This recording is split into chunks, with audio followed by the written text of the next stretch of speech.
Hello students, welcome back to my channel. This is Sonam Sangwan, Assistant Professor in the Department of Economics, Government College फुरमन Bhavani Kheda. तो आज की video lecture का हमारा topic है Hicks model of trade cycle. जैसे कि last एक video lecture में हम already Samuelson theory of trade cycle के बारे में डिस्कस कर चुके हैं। अकॉर्डिंग टू सैमुअल्सन किसी भी इकोनॉमी में जो साइक्लिकल फ्लक्चुएशंस आते हैं that are the results of multiplier accelerator interaction process. तो Hicks was agreed to multiplier oscillatory interaction process, but he was not agreed to the tendency of economic fluctuations that was concluded by Samuelson. तो Hicks ने अपनी book a contribution to the theory of trade cycles जो that was published in 1956 उसमें Hicks model of trade cycle को introduce किया, in which he tried to overcome all the limitations that was posed by Samuelson model. Basically कौन कौन सी limitations थी Samuelson के model में उसको हम डिस्कस करेंगे। फर्स्टली सैमुअल्सन के अकॉर्डिंग क्या था कि जो ट्रेड साइकिल इकोनॉमी के अंदर जो आते हैं, जो भी फ्लक्चुएशंस होते हैं, that all move around a constant equilibrium rate of economy. एक स्टेबल ग्रोथ रेट है जिसके अराउंड जितने भी अपवर्ड एंड डाउनवर्ड मूवमेंट्स होंगे इकोनॉमिक एक्टिविटीज़ के अंदर। बट अकॉर्डिंग टू हिक्स जो भी इकोनॉमिक फ्लक्चुएशंस होंगे that will all happen around a rising trend of economic growth. एक इंक्रीजिंग इक्विलिब्रियम ग्रोथ रेट होगी जिसके अराउंड जो भी इकोनॉमिक एक्टिविटीज है उसके अंदर फ्लक्चुएशंस आएंगी।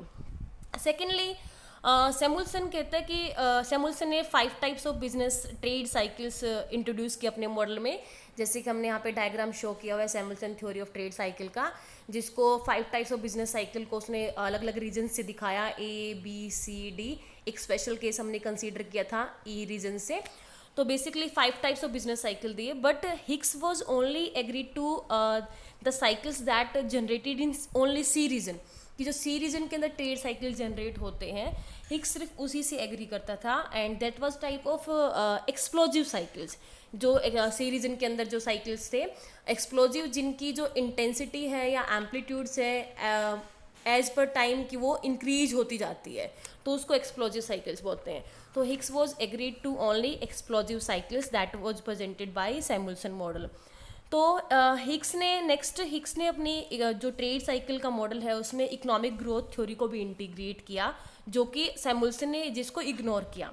And Hicks fixed the upper and lower limit of economic growth. So Hicks analysis is more approximate to reality than that of Samuelson model.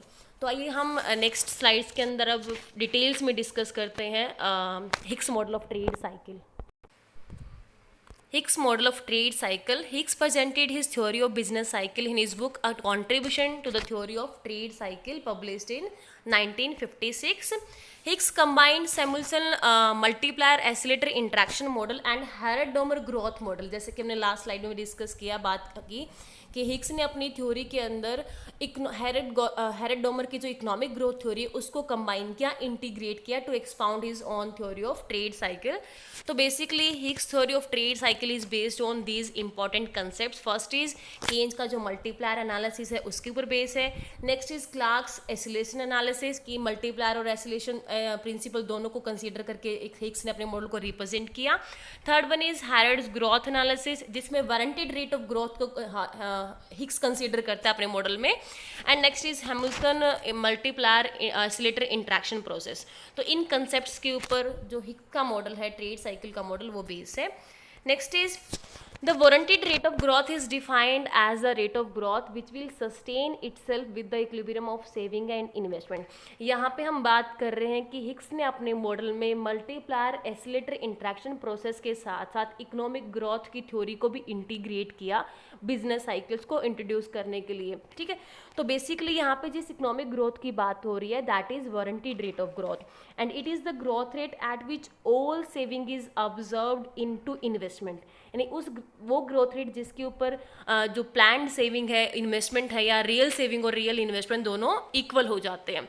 So according to Hicks the interaction of multiplier and the accelerator causes economic fluctuations around the warranted rate of growth. यानी इसी growth rate के अराउंड जिस growth rate पे real saving और real investment economy में equal हो जाते हैं उसी वारंटेड रेट ऑफ ग्रोथ के अराउंड इकोनॉमिक फ्लक्चुएशंस जनरेट होते हैं।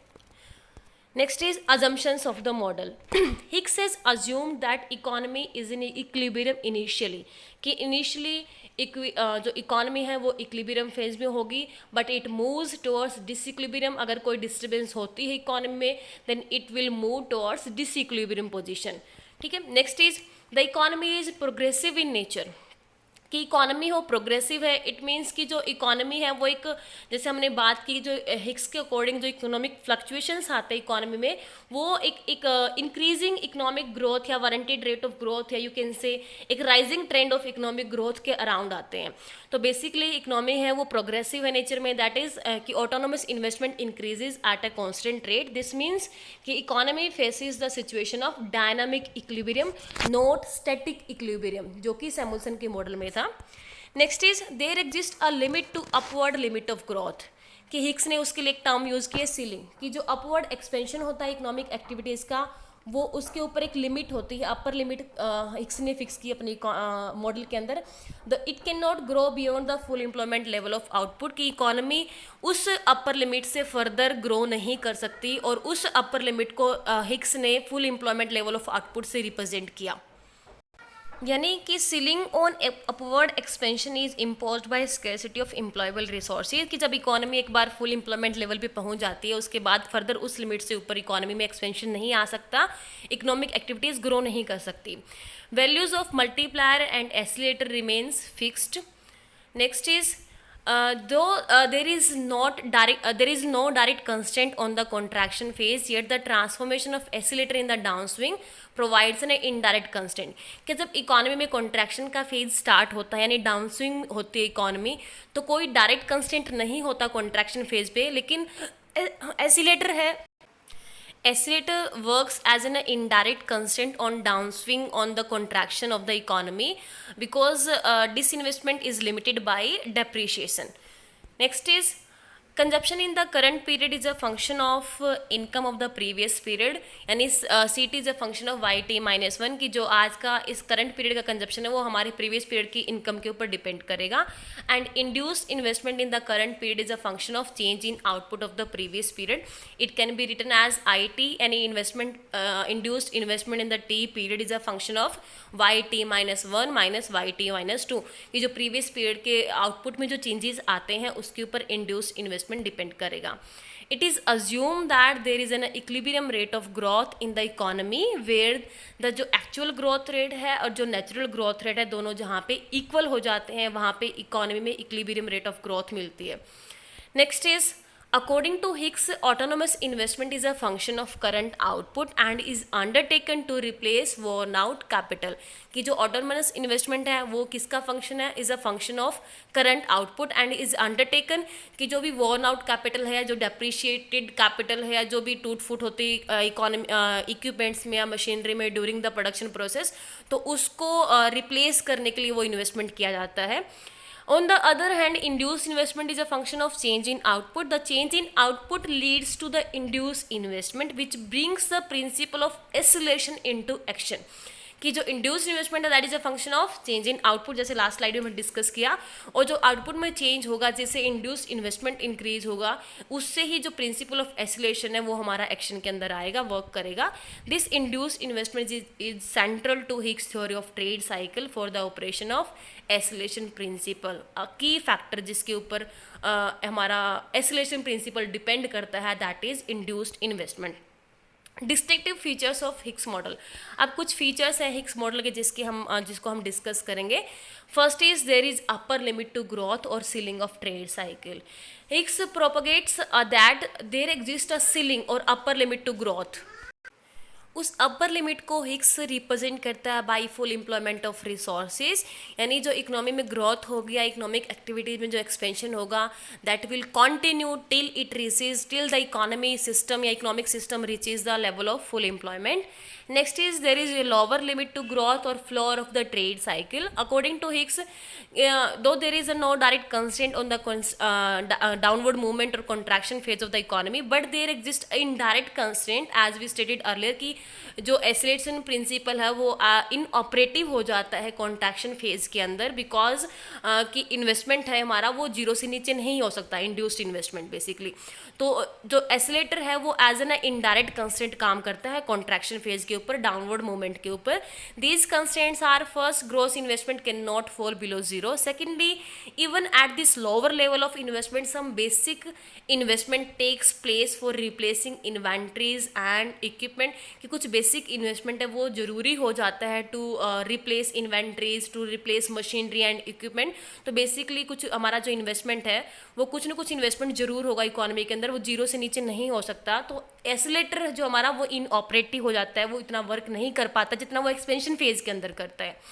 Next is there is a rising trend of trade cycle, कि जो फ्लक्चुएशंस आते हैं, फ्लक्चुएशंस के दौरान भी economy follow a rising path determined by warranted rate of growth, की इकोनॉमी में ग्रोथ होती रहती है, एक पॉजिटिव ग्रोथ रेट होती रहती है। तो इकोनॉमी जितने भी इकोनॉमिक फ्लक्चुएशंस होंगे that will happens around a rising trend of economic growth. Next is basic arguments of Hicks model. According to Hicks, an expansionary phase starts in the economy when there is an autonomous increase in investment. कि जब investment के अंदर autonomous investment increase होता है तो economy के अंदर expansionary phase start हो जाता है, यानी इकोनॉमिक एक्टिविटीज़ हैं उनका लेवल हाई होना इंक्रीज करना होना स्टार्ट हो जाता है। तो when there is an increase in autonomous investment, यानी that will generate enlarge income depending on the value of multiplier. जितना वैल्यू मल्टीप्लायर की हायर होगी उतना ही इनकम इंक्रीमेंट होगा, इतनी ही इनकम इंक्रीज होगी। तो बेसिकली जो इनकम में चेंज आएगा that will the result of the change in the autonomous investment. The increase in income raises the level of induced investment through oscillator effect, कि जब income में इंक्रीज होगी तो बेसिकली इनकम में increase आने से इंड्यूस्ड इन्वेस्टमेंट में increase होगा बेसिकली, क्योंकि इनकम इंक्रीज होगी तो जो पीपल्स उनकी जो कंजप्शन गुड्स के लिए डिमांड है वो इंक्रीज हो जाएगी, और कंजप्शन गुड्स की जो बढ़ी हुई डिमांड को मीट करने के लिए इंड्यूस्ड इन्वेस्टमेंट इकोनॉमी के अंदर किया जाएगा। और कितना किया जाएगा that will depend on the value of oscillator, यानी यहाँ पे हमने बीटा को एसिलेटर से शो किया है। तो बेसिकली जो इनकम इंक्रीज होगी तो उससे level of induced investment increase होगा थ्रू एसिलेटर इफेक्ट। तो यहाँ पे मल्टीप्लायर एंड एसिलेटर दोनों मिलकर काम करते हैं हिक्स के मॉडल में। Now a super cumulative process of income generation and investment expansion. Income generation होगा किससे? मल्टीप्लायर इफेक्ट से, इन्वेस्टमेंट एक्सपेंशन oscillatory इफेक्ट से। तो based on the interaction of multiplier and accelerator there will be a super cumulative process, की multiple times income generate होगी, multiple times investment expand होगा economy के अंदर by the process of interaction of multiplier and accelerator. Thus, this super cumulative process of multiplier and oscillator interaction is termed as the super multiplier by some economics। किसको super multiplier बोलेंगे हम जिसको? The process of interaction of the multiplier and oscillator will continue to operate till the expansion of economic activity reaches the full employment ceiling point of the economy। कि जो process है interaction का multiplier का या oscillator का या super multiplier work करता है वो तब तक कंटिन्यू रहेगा जब तक जो इकोनॉमिक एक्टिविटीज़ का जो एक्सपेंशन फेज है वो फुल एम्प्लॉयमेंट सीलिंग पॉइंट तक इकोनॉमी को नहीं लेके जाता है। यानी जो अपर लिमिट हमने फिक्स की इकोनॉमी के अंदर हिक्स ने कि एक लोअर लिमिट होती है, एक अपर लिमिट होती है। अपर लिमिट को दिखाया कि फुल एम्प्लॉयमेंट ऑफ रिसोर्सेज वहाँ पे होता है, economy full employment of level पे पहुँच जाती है। तो जब तक economic activities full employment ceiling point पे नहीं पहुँच जाती तब तक ये सुपर मल्टीप्लायर ऐसे ही वर्क करता रहेगा। Next is, in a dynamic economy, however, there will be an expanding or rising ceiling, and therefore it takes much longer time than in a static society to reach the ceiling point। कि जो economy है वो dynamic nature की है, यानी पे जो ceiling होगा उसकी जो सीलिंग रेट है, सीलिंग पॉइंट है, जो हमारी लाइन हमने ली है अपर लिमिट को, there will be an expanding और राइजिंग सीलिंग, तो वो भी एक राइजिंग नेचर की होगी, राइजिंग ट्रेंड की होगी। Therefore the economy takes much longer time than in a static society to reach the ceiling point. Next is after the upper turning point has been reached. यहाँ पे दो अपर हम turning point की बात करेंगे, lower turning point and upper turning point. Next slides के अंदर हम डिस्कस करेंगे जिनको। A surplus capacity appears and therefore investment declines, कि जब अपर टर्निंग पॉइंट पे पहुंचने के बाद क्या होगा, इकोनॉमी के अंदर सरप्लस कैपेसिटी होगी यानी ओवर प्रोडक्शन होगा, जिससे इन्वेस्टमेंट कम होना स्टार्ट हो जाएगा। With each decline in investment due to the backward operation of multiplier, जब इन्वेस्टमेंट कम होगा तो वहाँ पे जो रिवर्स मल्टीप्लायर है वो वर्क करना स्टार्ट करेगा और जिससे फर्दर इनकम और कंजप्शन एक्सपेंडिचर और इन्वेस्टमेंट फर्दर वो कम होते जाएंगे। While the upswing is the result of combined action of multiplier and accelerator, कि जो डाउन एक्सपेंशन एक्टिविटीज आती है, एक्सपेंशन फेज होता है इकोनॉमी का, that is the result of combined action of multiplier and accelerator both, but the downswing is the largely a product of multiplier alone, कि जो contraction phase होता है that is the result of largely a product of the multiplier alone, कि जो oscillator है वो हमने पहले भी बात की, जैसे कि जो एसिलेटर है वो for most of the part जो कॉन्ट्रैक्शन फेज होता है उसमें इनऑपरेटिव रहता है, क्योंकि इन्वेस्टमेंट है that can not fall below zero and this investment can not exceed the replacement requirements. तो बेसिकली जो डाउन स्विंग फेज आता है इकोनॉमी में that is the result of only multiplier alone. Now we will explain the Higgs model. Here on x-axis we are taking time, on y-axis aggregate economic activity. This is the line AA. It is autonomous investment line. The AA shows the path of autonomous investment and it is rising at a constant percentage rate. Next line is LL. This shows the lowest equilibrium growth line, जिसको floor limit बोला है Hicks ने अपने model में, to which this is the line to which real income and output in an economy can fall during contraction phase. इससे नीचे जो output है या इनकम है कम नहीं होगा, this is the lower limit, कि कॉन्ट्रैक्शन फेज जब इकोनॉमी में आएगा तो this is the lower limit जहाँ तक आउटपुट और इनकम कम हो सकता है, ठीक है, इस लाइन तक की। Next is E, this is equilibrium long term equilibrium growth line, जिसके अराउंड जो जब इकोनॉमी इक्विलिब्रियम में होती है इट इज डिड्यूस्ड बाय ए के ऊपर डिपेंड करती है हमारी ऑटोनोमस इन्वेस्टमेंट लाइन के ऊपर, it is deduced by applying super multiplier to it, कि जब सुपर मल्टीप्लायर काम करेगा तो इकोनॉमी को इक्विलिब्रियम ग्रोथ रेट, जब ऑटोनोमस इन्वेस्टमेंट होगा सुपर मल्टीप्लायर वर्क करेगा तो इकोनॉमी इक्विलिब्रियम ग्रोथ रेट के ऊपर आएगी। नेक्स्ट लाइन इज सी यानी सीलिंग लाइन, जिसको हम बोलते हैं upper limit. It is the full employment, जो लाइन रिप्रेजेंट करती है फुल एम्प्लॉयमेंट इक्विलिब्रियम ग्रोथ को। It increases over time as well as there is a growth of population increase होती है या फिर ऑटोनोमस इन्वेस्टमेंट इंक्रीज होता है या टेक्नोलॉजिकल एडवांसेज होते हैं, तो ये जो लाइन है या जो सीलिंग है या अपर लिमिट है it also increases over time at some positive rate. Next is explanation of the Hicks model. अब हम इसको कि इकोनॉमी में कैसे साइकिल्स जनरेट होते हैं उसको हम डिस्कस करेंगे। फर्स्ट हम सपोज करते हैं कि एज लॉन्ग एज कि जब तक इकोनॉमी के अंदर जो इनकम या आउटपुट है वो एक्सपेक्टेड रेट पे ग्रो करता रहेगा तो economy will continue to move along equilibrium growth पर, जो लॉन्ग टर्म इक्विलिब्रियम ग्रोथ हमने लाइन शो की जैसे लास्ट स्लाइड में। तो जब तक आउटपुट और जो इनकम है वो एक एक्सपेक्टेड रेट पे, जो इंटरप्रेन्योर्स है इकोनॉमी के अंदर उनकी एक्सपेक्टेड रेट है उस लेवल पे जब तक ग्रो करता रहेगा तो इकोनॉमी इस लाइन पे मूव करती रहेगी, ठीक है। However practically it is impossible for an economy to balance itself on such a tight rope. अगर कोई थोड़ा सा भी डिस्टर्बेंस इकोनॉमी में होगा तो इकोनॉमी के मोशन में अ चेन रिएक्शन स्टार्ट हो जाएंगे। लेट अस सपोज नेक्स्ट की जब इकोनॉमी है, economy is initially in equilibrium at P0 point, कि कोई भी इकोनॉमी किसी भी पॉइंट के ऊपर इकोनॉमी इक्विलिब्रियम पे है। Let we can see here कि इकोनॉमी इक्विलिब्रियम ग्रोथ लाइन के किसी P0 पॉइंट के ऊपर इकोनॉमी इक्विलिब्रियम पे है, हम सपोज करके चलते हैं। फिर नेक्स्ट सपोज करते हैं कि कोई आउटसाइड डिस्टर्बेंस क्रिएट होती है इन फॉर्म ऑफ यानी इन्वेंशन, कोई इकोनॉमी में इन्वेंशन होता है जिससे एक बर्स्ट ऑफ ऑटोनोमस इन्वेस्टमेंट जिसको फॉलो करता है, यानी ऑटोनोमस इन्वेस्टमेंट इकोनॉमी के अंदर होता है। इन्वेस्टमेंट इंक्रीज होगा तो उससे इनकम इंक्रीज होगी थ्रू मल्टीप्लायर इफेक्ट, और इनकम इंक्रीज होगी तो बेसिकली उससे इंड्यूस्ड इन्वेस्टमेंट इंक्रीज होगा थ्रू एसिलेटर इफेक्ट। तो बेसिकली जो एक मल्टीप्लायर और एसिलेटर का जो क्यूमुलेटिव प्रोसेस यानी सुपर मल्टीप्लायर है वो काम करेगा, जिससे इनकम ग्रोथ होगी, इन्वेस्टमेंट एक्सपेंड करेगा। तो basically income diverges from economy from E point two upward direction, कि इकोनॉमी को इक्विलिब्रियम ग्रोथ पथ से ऊपर की तरफ इकोनॉमी को मूव करेगा। जो भी इनकम जनरेशन होगा, इन्वेस्टमेंट एक्सपेंशन होगा due to the interaction of multiplier and accelerator, ठीक है। suppose कि these process of multiplier in this cumulative process of multiplier and accelerator takes the economy from P0 point to P1.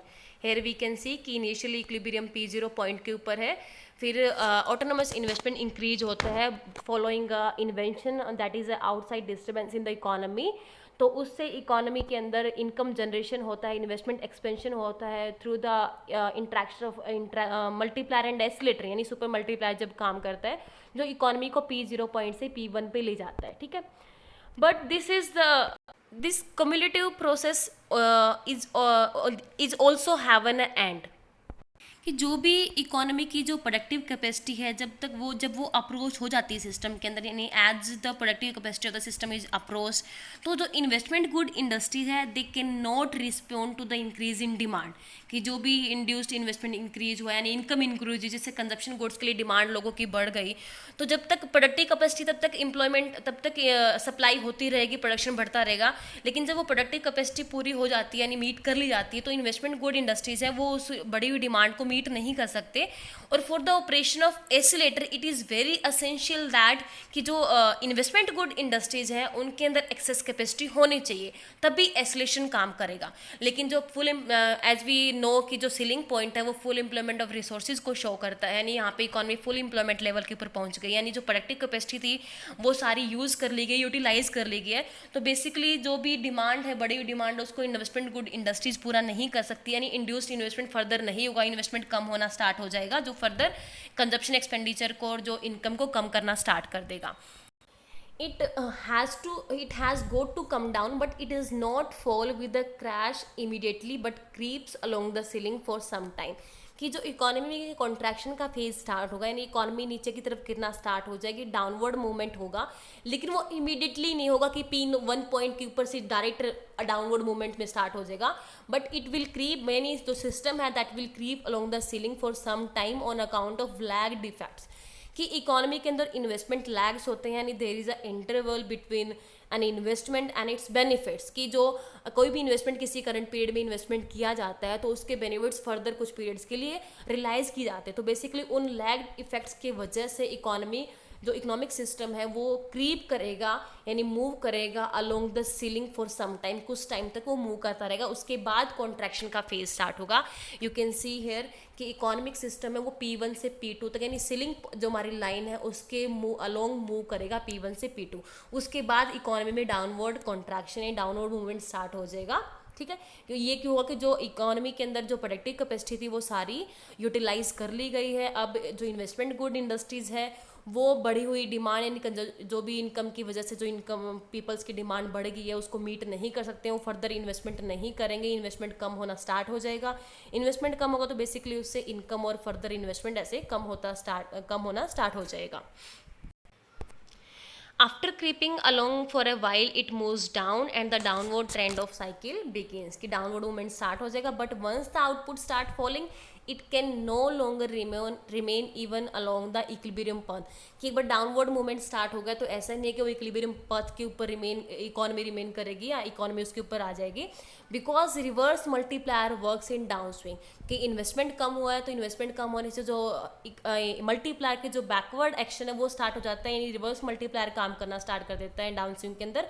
जो हमारी current investment है that are below the level at which output can be maintained at equilibrium level, यानी वो investment rate, यानी हमारे जो current investment है वो उस लेवल से कम होते हैं जो इकोनॉमी को इक्विलिब्रियम पथ के ऊपर मेंटेन करके रखेगा. So all these factors pull the economy below equilibrium path, की ई लाइन है उससे नीचे की तरफ पुल करेंगे इकोनॉमी को. नेक्स्ट इज जो इकोनॉमिक एक्टिविटीज़ के अंदर जो डाउनवर्ड मूवमेंट होगा, जो फॉल होगा वो सडन नहीं होगा, जैसे कि हमने डॉटेड लाइन से दिखाया हुआ है P3 से सडनली वो नीचे नहीं आएगी, जस्ट बिकॉज कि जो एसिलेटर है वो इनऑपरेटिव हो जाता है डाउन स्विंग फेज के अंदर, तो रेट ऑफ जो फॉल है वो भी कम हो जाती है. अगर दोनों मिलकर काम करते हैं मल्टीप्लायर और एसिलेटर, तो हमारा जो मूवमेंट रहेगा, जो हमारा पथ रहेगा डाउनवर्ड स्विंग का, that will be P2 P3 और समवट ऐसे रहेगा क्यू पॉइंट यहाँ पे. ठीक है, तो ये P2 P3 क्यों रहेगा, लेकिन यहाँ पे मल्टीप्लायर अकेला ऑपरेटिव है, तो मल्टीप्लायर जो एसिलेटर है हमारा वो इनऑपरेटिव है, तो उससे जो रेट ऑफ फॉल है वो लेस हो जाती है, कम हो जाती है, जिससे जो हमारा पथ होगा या जो मूवमेंट होगा, डायरेक्शन होगी, that will be P2 P3 और समवट Q1 ऐसे कुछ होगा हमारा, ठीक है। तो यानी वो रेट ऑफ जो फॉल है वो स्लो होगा, स्लोली वो नीचे की तरफ आएगा, सडन नहीं होगा एकदम से। Now the down turn is not abrupt और सडन और quick as on my dotted line but slow and gradual along Q1 P3 with the bottom beyond which it cannot go because the multiplier is less than unity and oscillator is limited by replacement and depreciation, so you must have a floor। कि जैसे जो business cycle है वो upward direction में explore नहीं करते just because of full employment ceiling, वैसे ही same way में वो डाउनवर्ड डायरेक्शन के अंदर भी एक्सप्लोर नहीं करते क्योंकि इसमें भी एक फ्लोर लिमिट होती है। The accelerator can not operate over the down swing just as it does during expansion, expansion phase में जैसे काम करता है तो वैसे एसिलेटर ऑपरेट नहीं रहता है डाउन स्विंग के अंदर, एसिलेशन प्रिंसिपल, क्योंकि जो disinvestment is limited to the rate of depreciation, rate of depreciation से ज़्यादा डिसइन्वेस्टमेंट नहीं हो सकता। तो Hicks has shown that the downward trend of the accelerator is not as the same as upward, while moving up it goes very fast. तो इकोनॉमी finally पहुंच जाती है Q1 पॉइंट के ऊपर gradually. After reaching the point Q1 it will not immediately move upward, वह यहाँ से एकदम से मूव नहीं करेगी ऊपर की तरफ, ठीक है। Basically it will creep along the जो फ्लोर लाइन है उसके अलोंग वो क्रीप करेगी और reaches a very slightly higher floor limit at point Q2, यहाँ से मूव करेगी लोअर लिमिट के अलोंग मूव करेगी। जो Q1 से Q2 का मूवमेंट है is due to existence of excess capacity, कि इकोनॉमी के अंदर जो एक्सेस कैपेसिटी है उसका यूज हो जाता है इस केस में। तो Q1 से Q2 का मूवमेंट वो एक्सेस कैपेसिटी की वजह से होता है। Such movements generates some growth in national income, ठीक है। तो बेसिकली जो ऑटोनोमस इन्वेस्टमेंट है वो एक कॉन्टिन्यूस एक कांस्टेंट रेट के ऊपर इंक्रीज हो रहा है, ये हमारी एजम्पशन थी।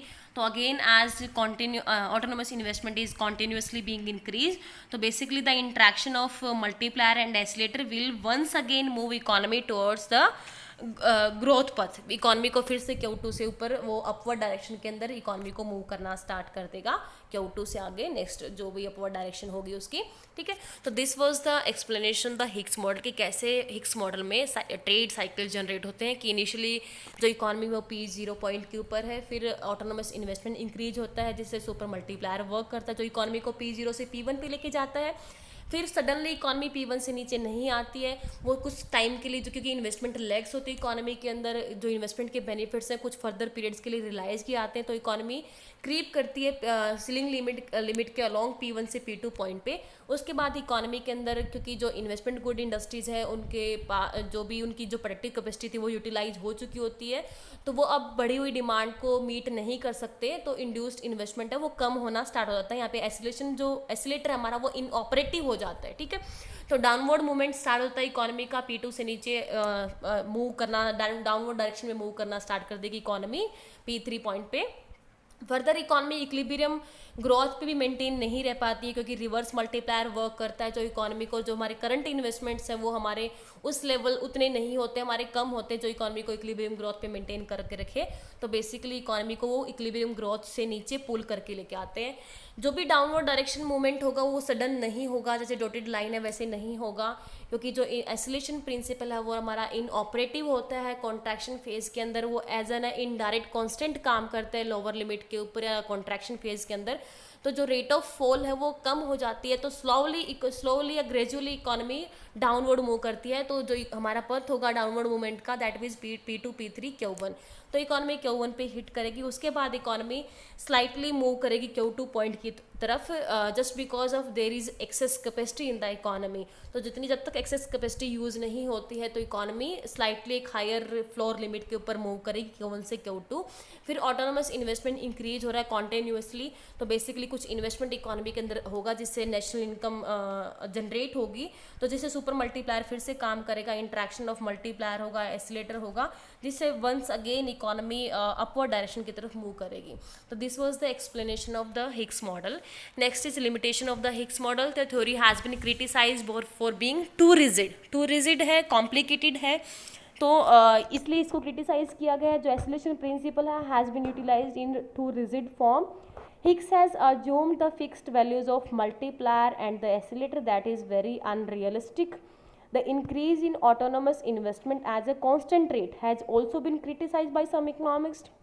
हिक्स का आर्ग्यूमेंट की जो फुल एम्प्लॉयमेंट है that is independent of the path of output, the growth path of output, economic output, that has also been criticized. There is invalid distinction between autonomous and derived investment. The Hicksian theory, like other some theories, is considered as very highly incapable of explaining the fluctuations in real life situations. So these were the limitations of the Hicks model, and this was the Hicks model of trade cycle. Thank you very much. If you like the video, then please share and subscribe.